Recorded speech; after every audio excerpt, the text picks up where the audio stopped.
You are listening to the Horse Radio Network, part of the Equine Network family. What a beautiful day for horses in the morning. You are listening to the #1 horse podcast in the world. Here's your entertaining look at the horse world and the people in it.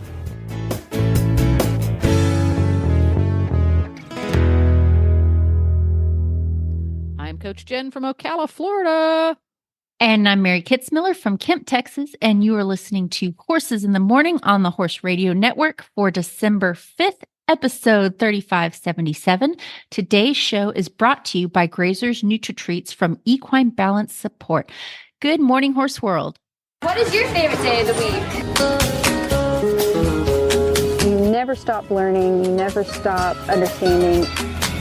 It's more in depth than just riding a horse. Knowing that for the rest of my life I could work on this and I'll never stop learning.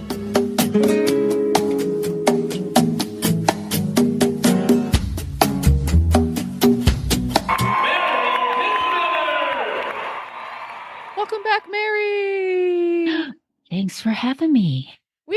As usual, I think it was yesterday morning, you posted on the Horse Radio Network Auditors Facebook page, it's that time again, trainer questions. And what happens is the second Thursday of every month, Mary and I get together and we chat about training questions that are submitted by our listeners. And if you want to be able to submit a question, you need to be an auditor. And if you want to be an auditor, you need to go to horseradionetwork.com, look for the Horses in the Morning tab and click there, and you'll find Mary's page, or you'll find the How to Be an Auditor banner. It's usually on the right, but it moves around periodically. So if you're listening to this episode in 2028, it might have moved by then. Just warning you ahead of time. But each and every month, we start out with a training tip. And this time, I get to have the training tip. Woohoo! Yay, me! And it's a training tip that has been done by many trainers many times over the years, but every once in a while something hits you smack between the eyes and goes, oh yeah, that's right. And for me this time, it's quit while you're ahead. Ooh, good one. Sounds so simple, but it's so hard because we want to progress in our training, right? Yes. Yeah. And it can be really hard to tell yourself, okay, I have to be done now. Especially for those of us that are really competitive and really driven to get our horses to the next level. Yeah, I still struggle with it. I struggle with it too. I'm not a particularly competitive person, but I feed on the adrenaline rush of getting it. Yes. So feed on that. It's like, oh, we got it. Doesn't matter what it is. I got it. And recently we got 2 kittens for our little farm here that we just moved into. They're about 12 weeks old. So they're kind of teenagers. And they were feral kitties. So we're trying to teach them to be used to human beings. We're okay. We have food. We're good to go. And we are at the stage now where we take them out of their little kitty condo. We made a little what do they call? Catio. We made a little catio for them. Ooh. So that they can't get eaten by foxes. And we let them out of the catio to run around and play. And we put down their meal, either their breakfast or their dinner, and we put that down, and they come over and they eat it, and they let us pet them. And that's when we scoop them up and put them back in their little house at night so that they don't get eaten by the foxes. And when we let them out, it's so tempting to just let them out and catch them and catch them and catch them and catch them and catch them. And they get sick of it. They just get sick of it real fast. And it's like, no, don't catch them. Just let them play. Quit while you're ahead. Catch them one time and then leave them alone. You see, oh, well, I caught them and they were so good about it. Well, they were good about it because they tolerated it, not because they enjoyed it. So, yeah. See, and what happened is they kept getting worse about it. 3 days in a row, we did this whole, it's so fun to catch them, pick them up and put them down, then let them eat some more, and pick them up, put them down, let them eat some more. And they stopped coming to the bowl. It's like, forget it. You're going to pick us up and put us down 10 times. We're not doing it. Oh, even though they were letting us pick them up and put them down, they really weren't enjoying it much because they said, forget you. And now we've gone back to just once. Let them run and play, put the bowl down, pet them. Everybody purrs. We pick them up, put them in their catio with their dinner. And we've done that 3 nights in a row. And by night 3, awesome. Came right up to the bowl. Everybody's purring. Everybody's happy. Oh, yay. Pick them up, put them in their house. See, we were overdoing it. Yeah. And that, that kind of ties into some of the training questions where I'm seeing where some horses have developed what is called a poisoned cue. And so normally the food would have been very reinforcing to the kitties. And now they were starting to relate it to, I'm going to get bugged. And so I don't want to go here anymore. And so that can happen with a lot of things with our horses, with the halter, with, certain cues when we're riding. And it's important to recognize when that's happening. Yeah. And I'm a crappy trainer anyway. So it was interesting because Glenn and I both participate in kitty cat desensitization.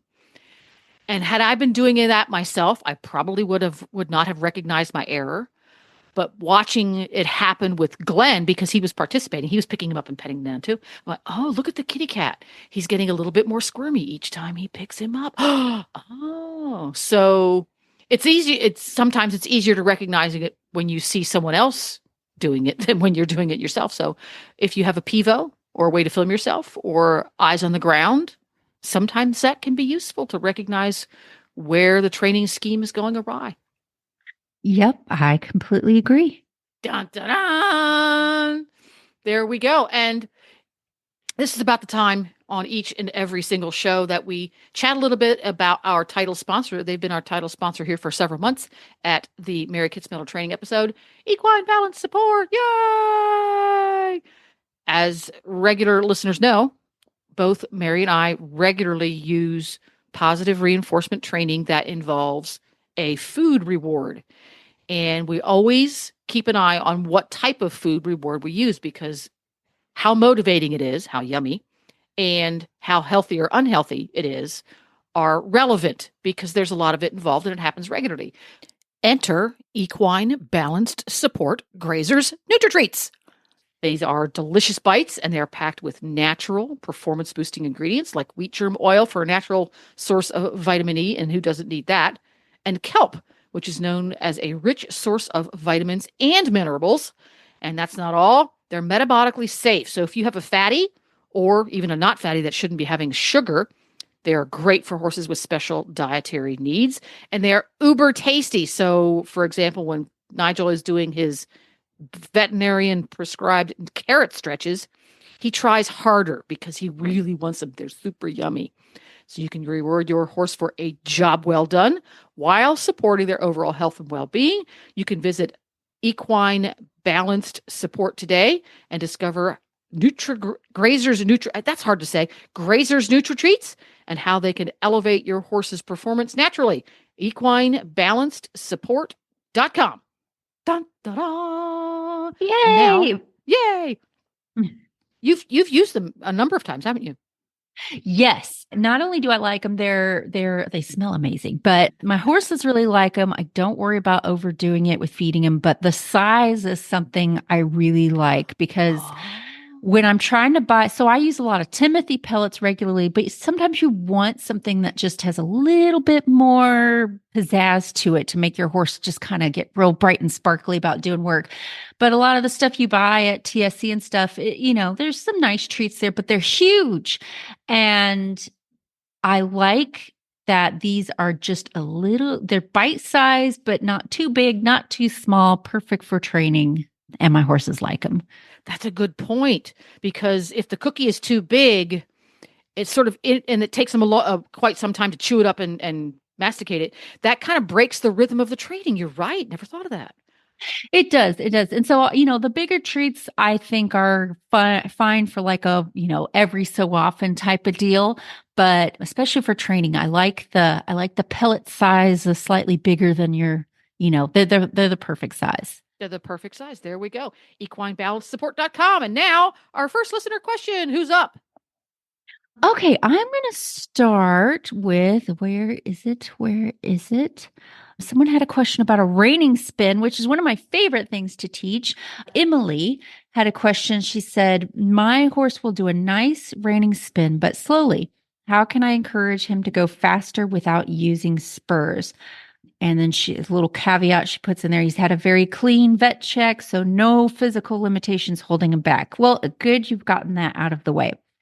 So reining spins are really fun to teach. It's a very complex process, but if you break it down into steps, you can make it much simpler. And it's something that I heard a reining trainer say once, that it takes them about 2 years to teach a finished reining spin. And I agree with that. It really takes time to build it because there's so much that goes into it. So if you don't know what a reining spin is, it's a turn on the haunches that happens very quickly. And most reining patterns call for 4 spins. If you're showing a cow horse or those types of classes, it might be less, maybe 2.5 spins.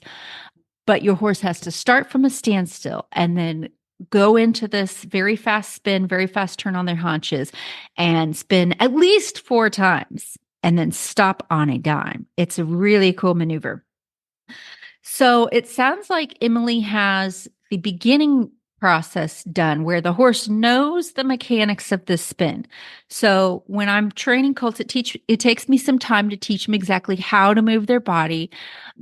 Plant this foot here, cross over with your front feet, and this and that and the other. So when I'm in that process, I don't care for speed at all. I want the horse to be responsive, but it's going to be a pretty slow, even spin. So that is step 1 is getting that all situated, or phase 1, I would say. It's not the very first step I do, but so it sounds like she's got that down where the horse does a lovely spin or turn on the haunches. This is where a big disconnect happens for a lot of people because they get it going slowly, but then when they try to do it fast, it kind of falls apart because there needs to be other steps involved to getting the finished, I'm going to spin around really fast as I can 4 or 5 times. So once the horse can go into a spin and I've got all the mechanics correct, before I add speed, I am going to begin to teach the horse to hold the spin. So the finished product for me, I should be able to tell the horse, listen, go into the spin. And that horse's job is to spin and keep spinning until I say otherwise. So the horse has to be able to do it all on his own without much help from me at all. Ideally, I cue him into the spin and then I just go with him until I tell him to stop. And he should know exactly what to do with his feet. So this is the part you need to start training before you get the speed. So how I train that typically is I will cue the horse into the spin and then I get kind of neutral with my body. So I'm not actually putting any leg on him. My legs just kind of go to neutral. My hands kind of go to neutral. And I see how long that horse can hold the spin by himself without me having to correct him. Now, when you first start this, the moment you're not constantly cueing him in the spin, he's probably going to wander out of it. So I let him take a few steps out of it and then I put him right back in it again. I don't punish him for it. I just immediately say, nope, we're spinning. And then as soon as we get back into the spin, I relax my aids. And that's going to happen several times where you start the spin, you relax your aids and he's going to leave. And then you put him back in it and then he's going to leave. And then you put him back in it and he's going to leave. I give him a chance every time to hold that spin. One of these times, instead of leaving right away, he's going to hold the spin for a couple of steps. At that point, I release him from the spin. Either I stop moving his feet completely or I walk him forward and out of it and I pet him, loose rein, tell him he's a good boy to help him get the idea. The other thing I should mention right here is when I work on spins, 99% of the time, if I'm working on a left spin, I am working on left spins. I do not go left spin, right spin, left spin, right spin. I'm like, I want to drill it in that horse's brain. We're going left, we're going left, we're going left. So every time I quit the spin, when I walk out of it, I still walk out of it and to the left. I want to drill in his brain. Left, left, left, left, left, left, left. If I go left. Now, yes. I got a question. See, this poses a question.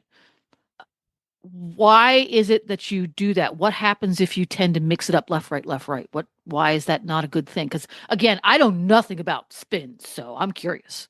Yes. So when you kind of spin to the left and now I'm going to spin to the right, or I spin to the left and then I kind of walk off and wander off to the right.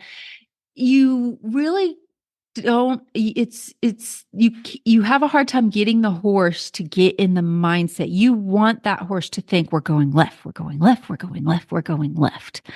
I will work on this to the point to where I have to tell my horse when I'm done, okay, we're not going left anymore. You did great. Stop going left. I want that horse to think left, left, left, left, left. So it's more because you want him to be committed left. Okay.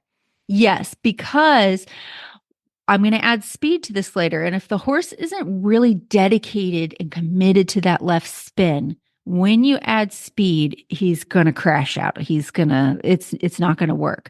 So there are some days where for this ride, I'm only going to work on the left. I'm not even going to do the right spin today. We'll do the right spin tomorrow. Or at the very least, if I'm working on both directions in one day, I go, we're doing left spins right now. And then I I work on left spins until they're where I want them. And then when I'm ready to work on right spins, I put a very obvious punctuation mark in there. Either maybe let's walk around the arena once, or maybe let's sit here and stand for 5 minutes and let you catch your breath. And then we do right spins. I definitely make a huge difference between we're working on the left, now we're working on the right. So that's really important. Later on, I will do left spin, then right spin, then left, but that is way advanced. At this stage in training, I want that horse thinking we're working on left spins, left spins, left spins, because we're trying to get his feet to be a little bit more responsible. I want to be able to say, do the left spin. And he's like, got it. I know exactly how to do that. I'm going to take over and do that thing until you say stop. Because when you add speed, it's not going to work if I'm constantly having to kick and poke and prod the horse to stay in the spin. So for several, probably months, I'm working on, I should be able to start the spin, and that horse should be able to maintain the spin by himself until I tell him otherwise. So again, how I do that is I put him in the spin, give him a chance to hold it on his own. Every time he leaves, I put him back into that spin. And then when he begins to hold it more and more and more, that's when I'll give him breaks and release and reward and say, hey, man, you're really getting it.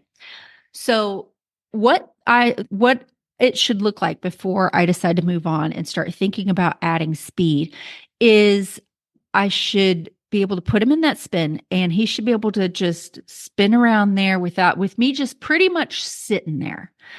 And for as long as I want. That's the other thing is, the end product, the maneuver is going to call for 4 spins in the show pen, but I'll work on it to where my horse can spin 20 or 30 times and they can just go, clock around there like it's nothing. And again, this is all pretty slow. We don't need speed at this point. So once my horse knows to hold the spin by himself, now I can start thinking about adding speed. Now, it's still a big step to go from my horse can do a very nice slow reining spin to he can do a really fast reining spin 4 times around. I'm going to work on getting speed in a few steps at a time. So what I might do here is I put him in that spin and I ask him for a little speed. My cue is I'm going to cluck at him. And if they don't speed up, then I go to my leg. So what I want to do is ask for a little speed.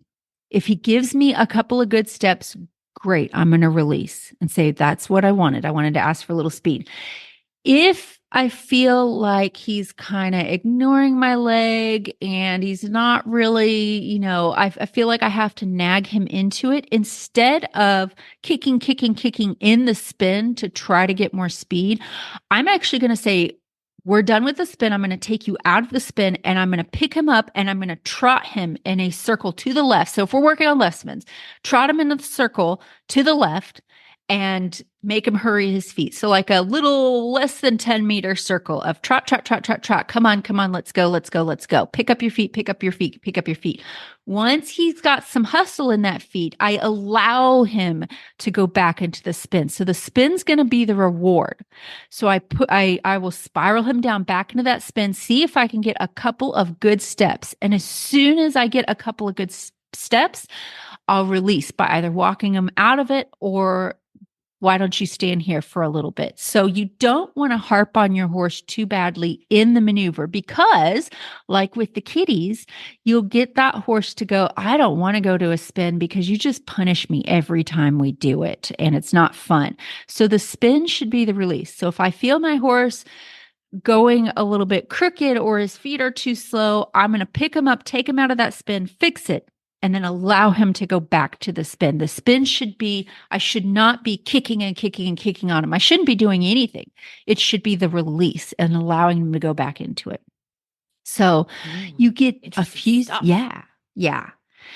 You get a few steps at a time. Yeah, and it's so often the case that when we are training a maneuver or a movement or a skill set, that there is something outside of that exact skill set. For example, asking your horse to move off at a good brisk trot to improve his spin, that is what makes it better. It's not nagging and harping on that movement. It's going out of that movement or maneuver, doing something else that adds energy, or in some cases it adds straightness, in some cases it adds relaxation to the animal as a whole, and then back into the maneuver, because energy is what the horse is lacking. So you're doing another maneuver that adds energy easily, quickly, happily, and then back in again. Very interesting stuff. I would never have thought that that's how you add speed to a spin. Yeah. And like I said, this whole thing from no spinning to finish spin, it's a 2-year process. So I just try to get a few nice changes at a time, get it 1% better every day. And this is the case with most training maneuvers, is if the maneuver's not going well, you don't fix it in the maneuver. Because if you harp at them, like I said, if you nag at them and harp at them while you're doing the maneuver, they're going to hate doing it. So this is the case with stops. This is the case with working on cattle. If my horse is not listening when I'm on the cow, guess what? You don't get to work the cow. We're going to go to this end of the arena and I'm going to fix whatever you're not listening to. Then the cow is going to be the reward. If I punish the horse on the cow or on the maneuver, he's going to hate doing it. So it's the same thing. If I went up to a jump, my horse is refusing. And every time we come up to the jump, I start wailing on him with the whip. Is he going to want to take that jump? No. And that's where he's going to start tricking me in the show pen and ducking and diving out of the jump. So I need to take him away from the jump, fix whatever's going on, or maybe lower the jump or whatever. And then the jump becomes the reward or the release. Horse and Rider On Demand allows you to train smarter, not harder. Our training video collection, featuring some of the industry's top Western professionals like Bud Lyon, Cody Crow, Ryan Rushing, and more, can help you perfect your horsemanship and improve your performance in the arena. Get access to hundreds of videos and learn more about events like ranch horse versatility, reining, working cow horse ranch riding, and more for just $14.99 a month. Watch anywhere, anytime. Horse and Rider On Demand can be streamed from any smart device. Visit ondemand.horseandrider.com to start your 7-day free trial. That's ondemand.horseandrider.com. Who is up next? Okay, let's see here. Okay, so we have a horse. This is from Carrie Garvey. She says, any tips for a horse who anticipates going into trot under saddle and kind of pops into a fast trot while carrying tension? I'd like to help him relax and step into the trot rather than brace and zoom. Oh, my cat just knocked over my microphone. Zooming. Yes. I have a cat that anytime I'm on a Zoom meeting, she likes to, that's the time where she's like, hey, I want to bother you. So I don't know if you can hear her purring, but so this is not uncommon for horses. And sometimes it can be the result of just this nervous energy they have. Or I find with a lot of horses, when they're learning to move in a balanced way, it's actually harder for them to do a freed up, slowed down gait than it is for them just to throw themselves into the next, the highest gait. So oftentimes when I'm asking for an extended trot, my horses in the beginning were like, it's just easier if I just fling myself into a canter. And I have to say, no, come back here. We're going to really push in this trot and extend. And And, once they learn to really use their body, then you start to feel that tension go out of them and they start relaxing and really using themselves in the gait. So that is what I would do for a horse like this. So when you have a horse that anticipates, it's very common for us to instinctually want to hold that horse in the walk. And you want to keep them from trotting because you're like, oh, I don't want him to trot. And I know he's going to trot. And so you kind of pull on him a little tighter and tense your seat up a little bit more, trying to keep the bad thing from happening and make him walk. Well, that can actually have the opposite effect, especially if this is a result of nervous energy in your horse. If you're holding them back, trying to prevent bad things, and you're getting tense and you're trying to catch them from doing the thing you don't want them to do, they feel that. They get tense, they anticipate harder, and then it just spirals out of control. So if I have a horse that goes too fast, wants to throw themselves into that trot, how I fix it is I am going to allow that to happen to a certain extent. I'm going to allow them to explore what happens if you go into that trot.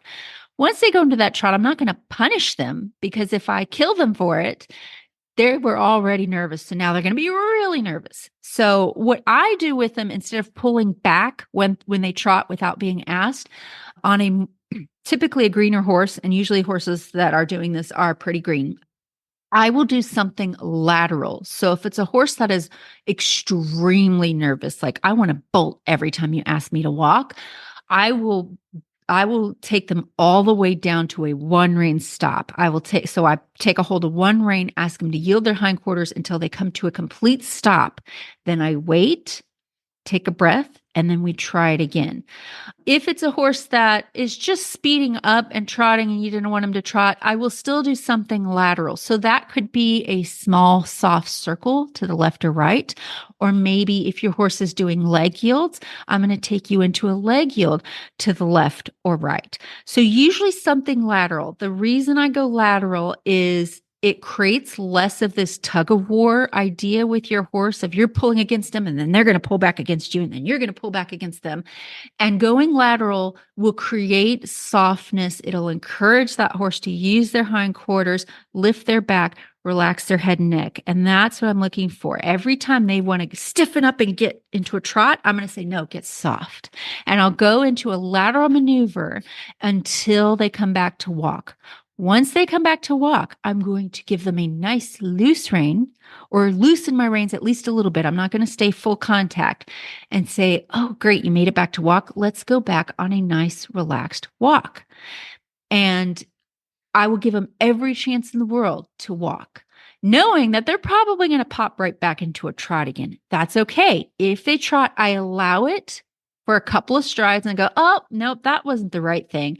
And I gently go back into something lateral. Say, no, come back to a walk. It's really important, no matter how nervous you are, to stay relaxed. Keep your seat nice and soft. And if the horse that makes the mistake, you're just kind of like, oh, friend, that's not what I wanted at all. You just have this very placid, even if I have a horse that's bolting, I will be quick to take control of the situation, but my hands are moving very slowly and calmly. My seat is remaining calm. And I'm just like, no, I don't need you to run. Just come back to me. And I do this knowing I'm probably going to have to do this hundreds and hundreds and hundreds of times with this horse. It's no big deal. This is what we're doing now. The other thing, we were talking about this question before the show, and you brought it up, Jen, of, use less aid. Like don't kick your horse to go to a walk if you know. It's amazing how much people don't realize they're communicating to their horse. And this was something I learned late in life, because I came from very mechanical, leg here, hand there.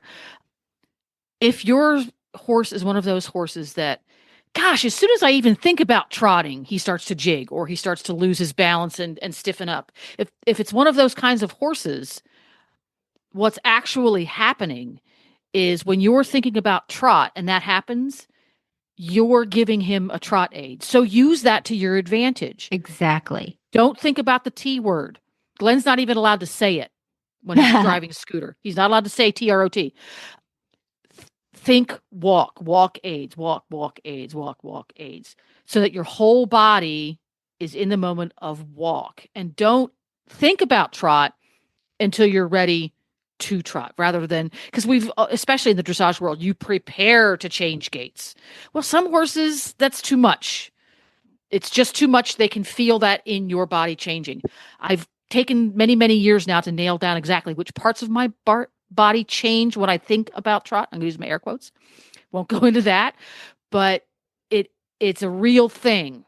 So that's something you can do, is let your body exist in the moment in the walk, and don't think about trotting until you're trotting. So if you want to trot at A, don't think about trotting until you're at A. And then just think about trotting and don't do anything else. I mean, nothing for at least 5 seconds, if not 10, maybe even 10 or 15 to start out. And then if nothing happens, ever so gently think trot in bigger letters in your head. Just make the letters bigger and bigger and bigger, and the horse will trot. There's no extra squeezing. Sometimes the more you think about closing your leg and engaging your seat causes tension where you don't realize there's tension. That actually shuts the horse down to some degree. But if you have a naturally forward horse, what happens is the horse trots, but he trots with tension because your body had tension, versus waiting. I want to trot at A. I'm going to thinking about walking. When my horse's nose gets to A, I'm going to think about trotting. My body is going to exist in space as if the horse was already trotting. Hang out with that. 5 seconds, 10 seconds, 15 seconds. He picked up his walk a little bit, but he hasn't trotted. Think about your horse was trotting bigger underneath of you, and allow that to happen in space. It's that transition between conscious competence and unconscious competence. Rather than thinking of individual aids, you know what trot feels like. You know what a good transition feels like. Let your body exist in that moment in time. And 8 times out of 10, the horse just starts to trot. And you go, shit, how'd that happen? Well, and that brings up such a good point about what's going on in your mind's eye with this. This permeates all of horse training. And when I ride a horse that I know in my bones is not going to walk on a loose rein, they're going to trot, I still have this picture in my eye of this horse being the most gentle cow pony on the planet, walking on a big loose rein, even when I know he's probably going to take the trot. And the reason that I have the benefit, and when I think about that, like, no, you're probably going to walk this time, I have that confidence because of all the times I've failed and succeeded in the past, and all the strange horses I've ridden, and I've succeeded more than I've failed.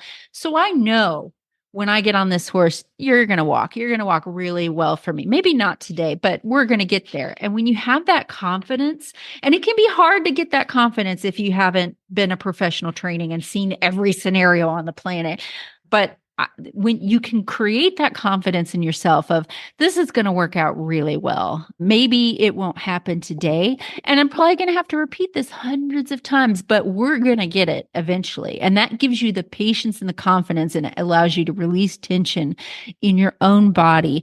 Again, with a horse that's got this nervous energy, I'm a pretty nervous person naturally. I'm pretty nervous and chaotic and ADHD, and I, in my life, need people constantly holding my hand and comforting me and telling me I'm amazing to function.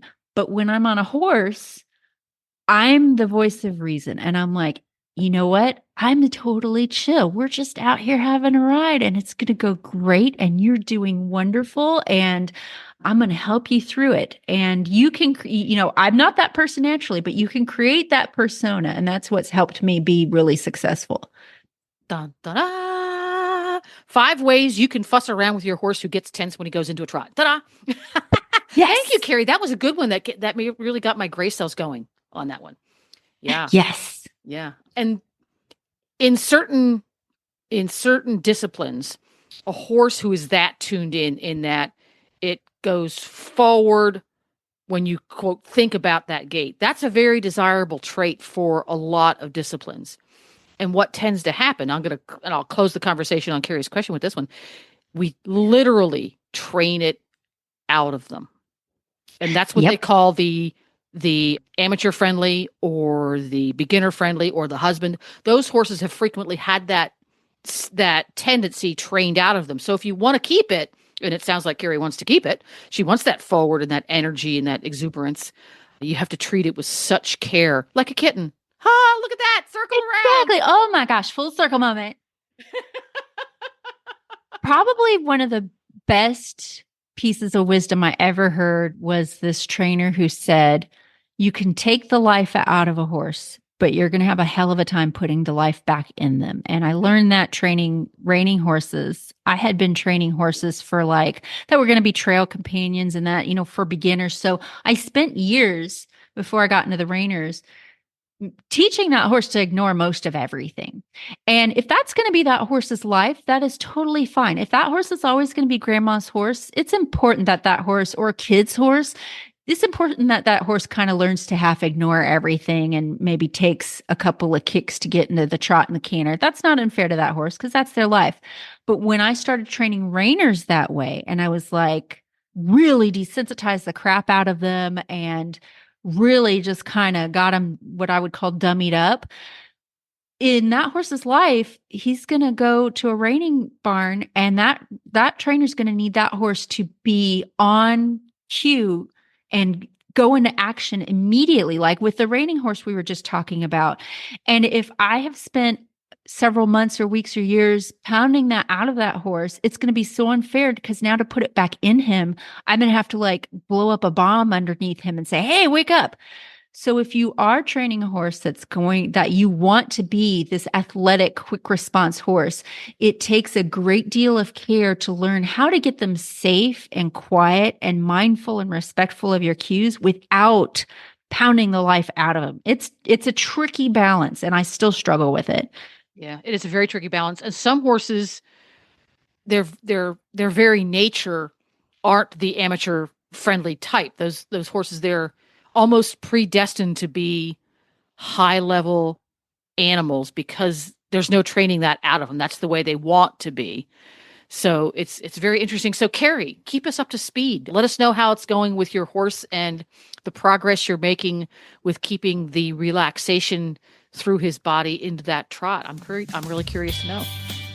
Train with top hunter, jumper, and eventing professionals anytime, anywhere with Practical Horseman on Demand. Your membership gives you access to hundreds of how-to training videos taught by top-level hunter, jumper, equitation, and eventing pros. Exclusive interviews and lectures, slow-motion demonstrations, insider access to private clinics and lessons, and step-by-step tutorials. New content is always being rolled out, so there are always new videos available on the topics important to you. Join now for just $24.99 a month and take your training to the next level with Practical Horseman on Demand. Who's up next? Okay, we have two questions that are very closely related to each other. So one is from Kara. She says, I really struggle to get fly masks on my mare as she doesn't like things in her face. Any tips?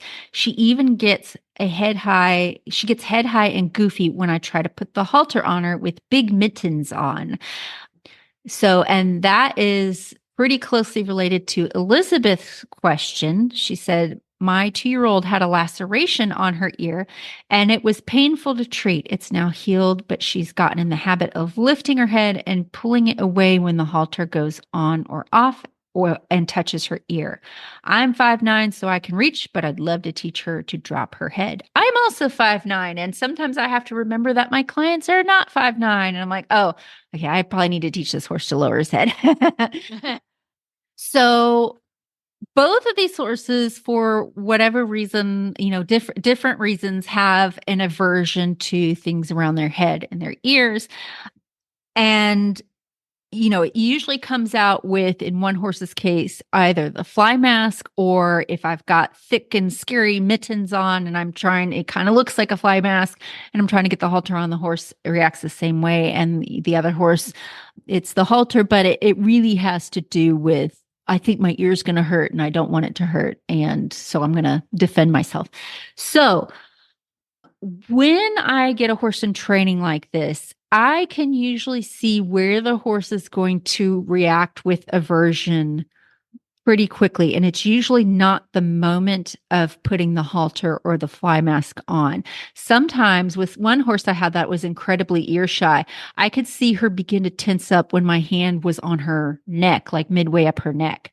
So you want to find that threshold for each of these horses. Like, where does my horse begin to act tense and nervous? Because if you're trying to solve the problem while their head is in the air, it can be really difficult. Like, they're already in that kind of panic flight mode of, I got to get out of here. So sometimes that's going to happen when you're training through this. They will throw their head up and you've got to go through it. But I'm going to try to lower that threshold of aversion that they have and find, okay, where does it start to feel uncomfortable with you? And that's where I'm going to begin to desensitize this horse, or if I'm using positive reinforcement training, that's where I'm going to begin to start getting good behaviors. So oftentimes with a horse that's head shy, I'll start rubbing them on their shoulder. I'll stand to the side of them and rub them all over their neck and see, can you allow me to do that?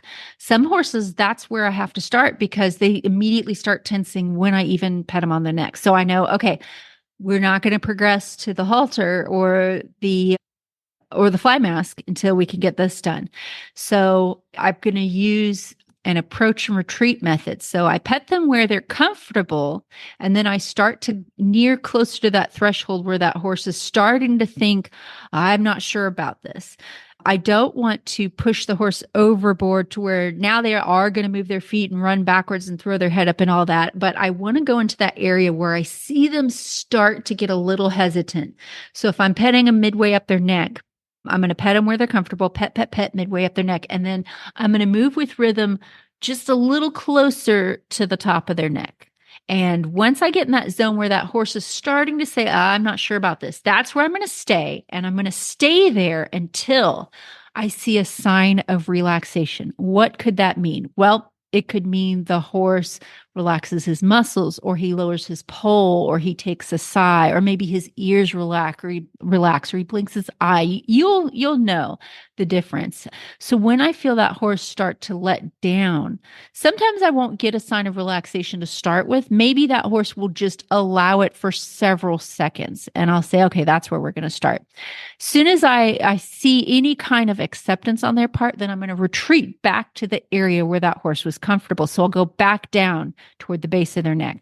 And I do this, it's important to do this with rhythm. I'm just constantly moving with this reassuring, gentle rhythm as I'm petting this horse. And so I'll go back to the safe zone, wherever that horse feels nice and safe and isn't bothered, rub, rub, rub. And then I'm going to start, again, with rhythm, working my hands toward that spot again where that horse is saying, I'm not sure about this. Once I start to see those signs, and again, you might see them raise their head a little bit, tense up a little bit. You can see the look in their eye. Maybe their mouth gets really tight and they're like, I don't know about this. I'm not going to go any further. Once I hit that zone, I'm going to stay in that zone until I see a sign of relaxation. As soon as I see that, I get out of town. I go back to the safe zone. And what you're going to start seeing happening over time, if you do this correctly, is that line that the horse has drawn of don't go past this point, I'm going to freak out. That's going to start, that whole zone is going to start getting smaller and smaller and smaller. When they realize that you're not going to come after them, they will start to say, well, yeah, you pet on that part of my neck where I was a little nervous, but it was okay. So I think I'll allow it this time. So you'll start to see that zone kind of retreating to where it gets smaller and smaller and smaller. And so I do that until with my hands, I can rub that horse anywhere on their head and neck. I can gently handle their ears. I can put my hand on their poll, rub all over their nose, rub all over their face, brush my hands over their eyes. That's the starting point. And once I get that, I'm sitting pretty to start making it a little bit more challenging.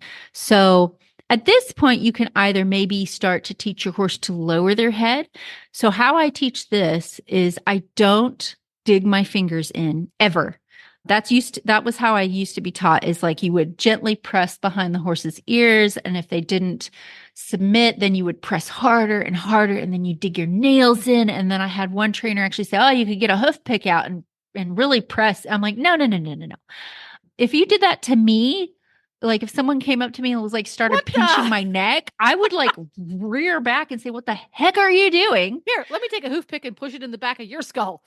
Yeah. Wow. Like if someone was getting me a neck massage and all of a sudden like dug their thumb in, I'm like, no, stop it. So how I get the horse to lower their head is I'll be rubbing them all over with rhythm, and I'll kind of go up to the area behind their ears. And sometimes I'll just rub on them and they'll naturally lower their head and I release, or I can gently press my fingers behind their ears, real gentle. You're just barely like pressing the hair into their neck. And then I'll take my free hand and I'll put it over the bridge of the horse's nose, and I'm going to gently rock that horse's nose left and right, real gentle. Left, right, left, right. At some point, they're going to go from being kind of tense to you'll feel them relax that next muscle, and they'll lower their head like a fraction of an inch. And then I release and I pet them and I say, that's exactly what I want. So you teach them, instead of tensing to your touch, relax into it, give to it. So I'll do a lot of exercises like that where I teach them to lower their head. If I'm ready to introduce the halter, for some horses, it's going to be too big of a leap to go from that to, okay, let me throw the halter on your head, or let me get that fly mask out. What I will do instead is I like to get a soft rope halter, because I'm going to scrunch it up in my hands into a wad so it doesn't even look like a halter anymore. And I'll have it in one of my hands. And as I'm rubbing the horse, I just have the halter with me and I'm rubbing them all over the place with that halter. Just wad it up and get them to where I can just touch them anywhere I want with that halter. And then only then will I start thinking about opening up that halter. And okay, we're going to put it on your nose and take it off, and put it on your nose and take it off. So there's a lot more steps to this, and I could probably talk about this for an hour, but well, pretty right, much there are a lot of steps to it. If you think about it, if you're breaking it down into incremental skills, there are many steps to putting a horse into a halter. Yes. And the three things I would take home, you don't have to have any special method, but if you think of these things of approach and retreat, don't push your horse over threshold. So pushing them over threshold means you've created enough fear to now they're going to throw their head and they're going to run backwards. If it happens, it happens. Just start over again. So don't push use approach and retreat. Don't push your horse over threshold, and break it down. So if it starts to fall apart, break down what you're doing. If it's still not working, break it down even more. Until you've got tiny slivers of things that you're looking for to get your horse improved. So hopefully that helps and gives you some ideas. Yeah, it's a complex problem. It really is. A piece of equipment that I have found in the past to be very useful when I have a horse who has head shy problems is a halter that has the buckled crown. There was a rule at my farm back in the day when I had a training barn. No one was allowed to use that throat snap. If your halter had a throat snap, I pounded it shut with a hammer. Or if it was the kind that you couldn't do that with, I cut it off and had the halter repaired. But you can also get halters that the top of the nose piece has a buckle on it. Sometimes they're called buckle nose halters. Sometimes they're called driving halters because they're very common in the driving community. So while all of this training is going on, you still need to be able to get a halter on and off the horse for the purposes of doing what he does every day. I suggest a leather one. That way you take the halter on and off less often, because they can probably wear that most of the time. When you put the halter on, don't use the throat snap, because then you have to slide it over those ears, which are the sensitive part. If you use the crown, you can zing that over their neck well down on the crest, away from those ears. So you're not triggering. You're not continuously triggering. And if you have the kind that has the buckle on the noseband, you throw it over their crest, about a third of the way down their neck, buckle it, gently slide it up by keeping your hands below their jaw, down at their throat, and sliding it up towards the ears. And then you bring the nose over and hook it separately, so you never have to go to the ear zone to get them haltered. Now, this is avoidance. We're not triggering. So that way, the head shy problem can be addressed separately from the halter problem. And I have found this extremely useful for horses who have head shy problems. And it gets things so that I can work with the horse on an everyday basis without freaking them out. Because it goes back to what we talked, again, we're doing lots of circles today. What we talked about at the beginning of the show, quitting while you're ahead. Well, if you have to put the horse's halter on every day, and every day that makes him freak out because he doesn't want his ears touched, getting the horse through and past this problem is going to take about a decade, because you're literally reinforcing the I'm going to call it a habit. You're reinforcing his decision. It's like, oh, this is going to be horrible every single time you take the halter on and off. Using a piece of equipment that allows you to avoid those triggers until things settle down and get trained to the point where he's going, oh, cool, halter, I can do that, might be easier make your life easier. Just, throwing that out there. Yeah, that's a good, and I'm not opposed to using, sometimes you've got to find a workaround to make that, make your life easier and help that horse through a challenge. I need to film a video, because in several years of working with Mustangs, of when it was time to halter, I had to be very both quick but really effective with it, because the more you dink around with it, the horse will be like, what the hell are you doing? So yes, I know you need to be stealthy. What just happened there? Yeah. So if I had these types of horses in training, and I'm like, I got to take a halter on and off of you every day, but I still have to train this. I have several ways of me being able to get the halter on in not a sneaky way, but it is kind of sneaky, because all of a sudden it's like, oh, there's a halter on your head. How did that happen? So I've got several ways to do that. And I think I might have to film a video on it, because it would be a much longer discussion. Yeah. Interesting stuff. Look at us go. Woohoo. Okay, we've got time for another one. Who's going to be next? Okay. Let's go with Nan's question. She says, I'm frigid in Wisconsin, so I'm just doing groundwork and positive reinforcement with my playful 10-year-old Arab gelding. We're working mostly at liberty and yielding the forehand and hindquarters and circles and side passing. Ooh, interesting. He seems to enjoy this. However, once we're done, he kind of gets the zoomies and pesters one of his buddies in the field to play. Is he just letting off steam, or am I overdoing it?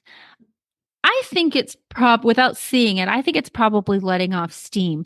One of the interesting things I learned with positive reinforcement training is it can tax their brain a little bit.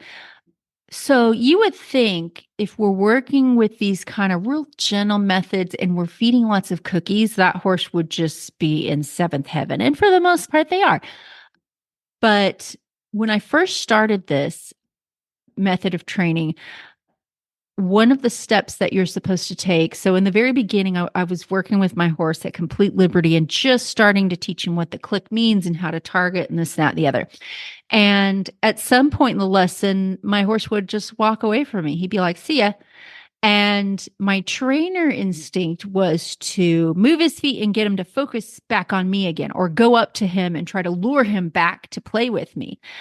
And then one trainer mentioned that sometimes they just need to walk away because their brain is full. And in my head, I'm like, he's walking away from cookies? Like, how dare he?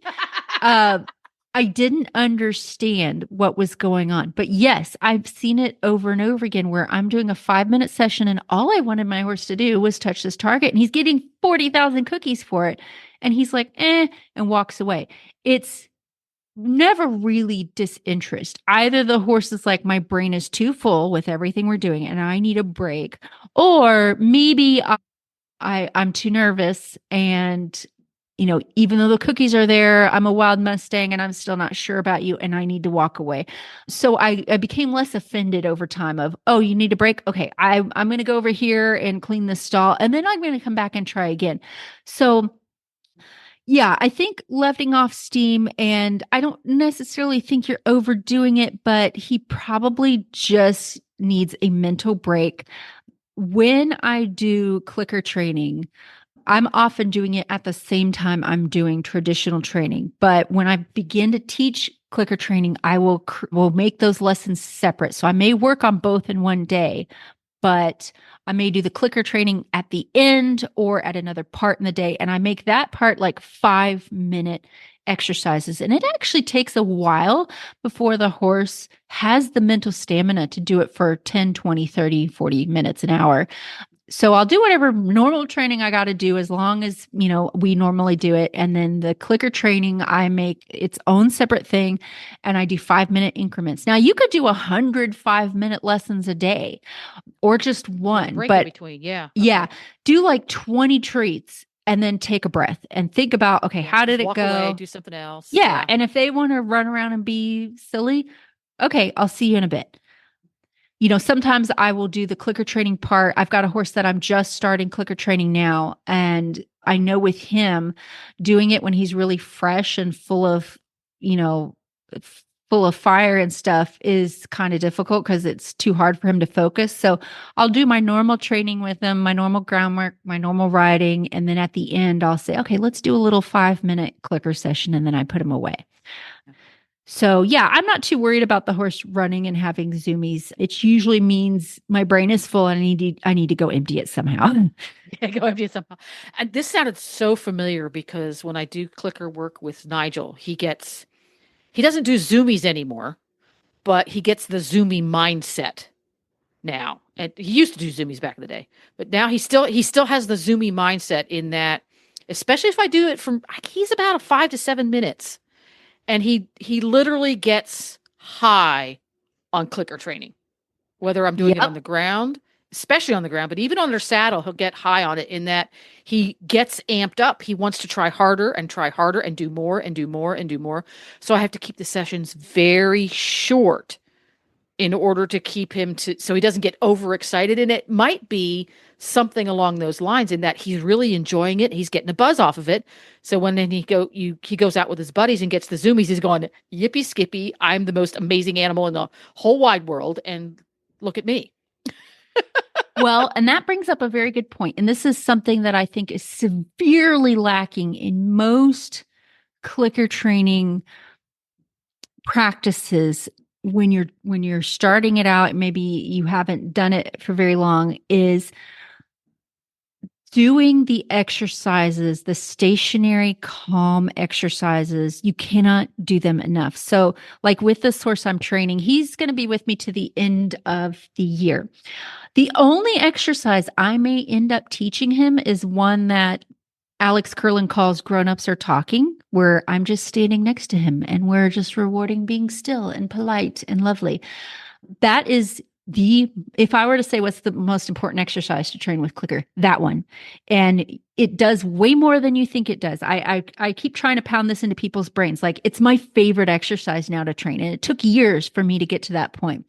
Pretty much the exercises, initially you teach it to keep your horse from mugging you when you've got food on you and to teach them calm. And so you stand next to them when their head is straight or they're not mugging you or they turn their head away, you click and treat. And that's the beginning of it.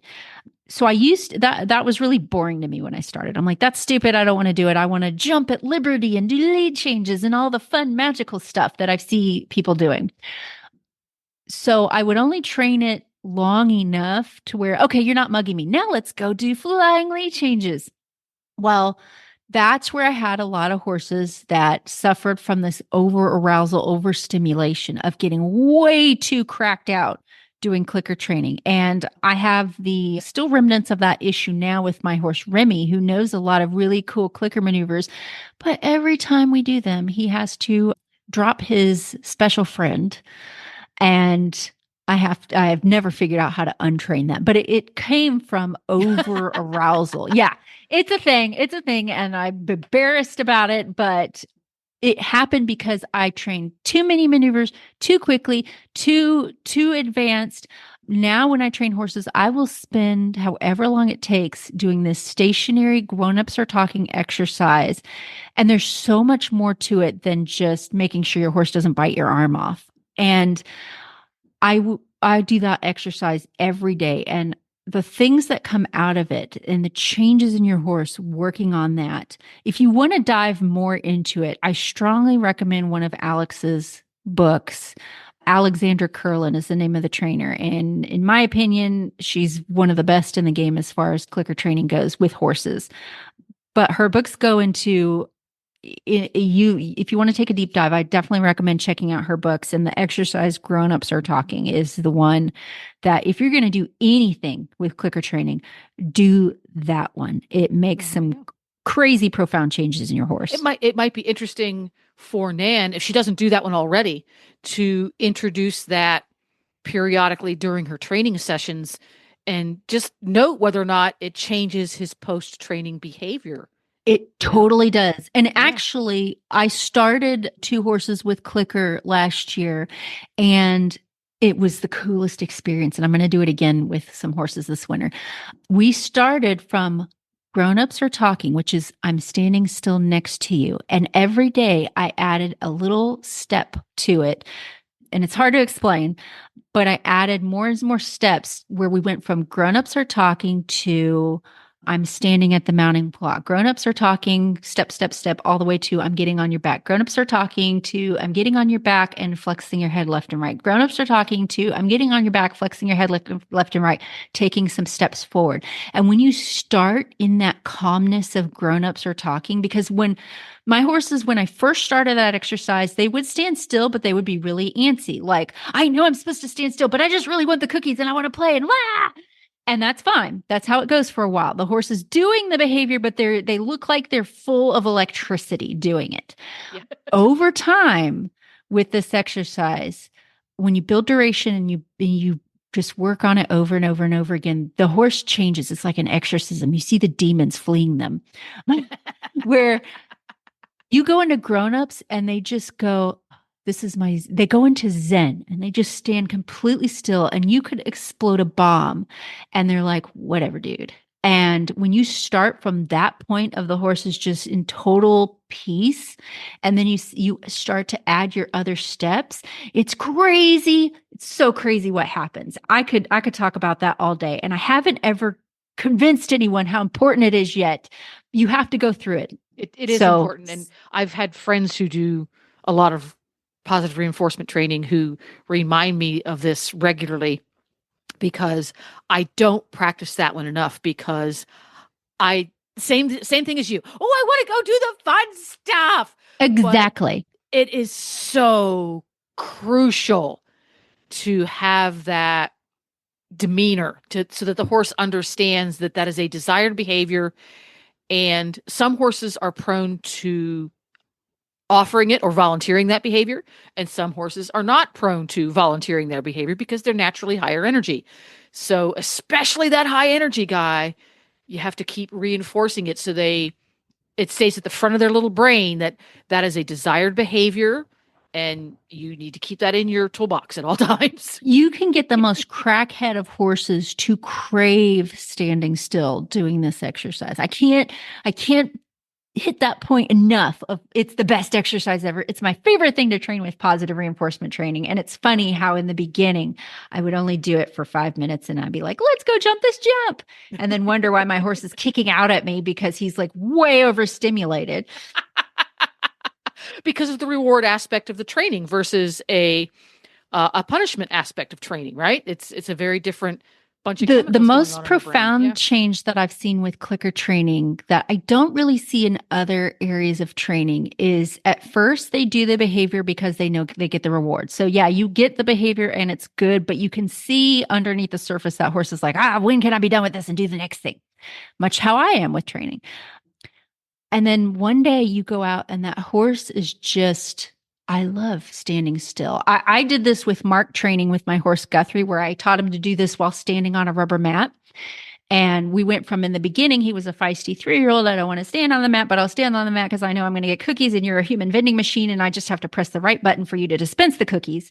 To over time, because it was never punishment based, he never got in trouble for leaving the mat. We would just set him back up again and reward all the good behaviors. So over time, he only has these warm, fuzzy memories of standing on the mat, and it works those chemicals in the brain to where he's like, to this day, if I'm working him at Liberty and there's a mat anywhere in the arena, he's like, I love mat. And he'll leave me, the person with the bag of cookies, to go stand on his mat. And he'll stand there and he's like, I love mat. It's my favorite thing. And I don't hardly ever have to give him a cookie for the mat. The mat it reinforces him all on its own. And isn't that a neat thing when something, a maneuver or something we want our horse to do as part of training, becomes the reward? It's so crazy what happens. There we go. And I think we're going to wrap it up with that becomes the reward. So for folks who want to have you train their horse, have you come to their place, do a clinic, check out some of your really amazing artwork, where can they find you? Contact me on Facebook, Mary Kitzmiller Horsemanship. I also have my information on my website, marykitzmiller.com. And yeah, we fell into one of our focuses. So now I want to talk about that for 4 hours. There we go. And we will be back again on the second Thursday of next month. And Glenn and Jamie will be back again tomorrow with more fun and hijinks on Horses in the Morning. See y'all.